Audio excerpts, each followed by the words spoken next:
Thật chơi nhá con. Chơi nhé. Bánh đệt á. Ê, bánh đệt đấy, đây. Bánh đệt đi. Con bánh ca.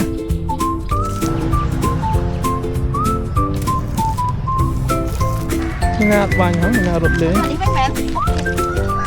Nó bạc cái láng kia đúng. Con đánh chuột ban rồi.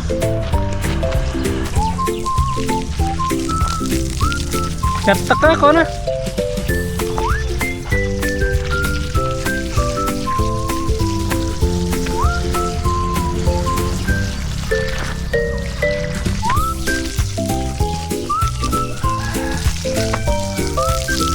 Con bánh đánh chuột khủng ngon thế chứ.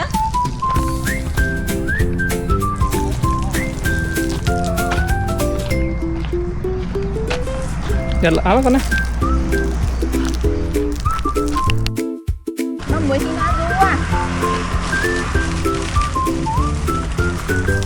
Nô đám cha con nó. Mẹ bánh té kế nó còn bánh đây kìa, nhưng bánh ca chứ.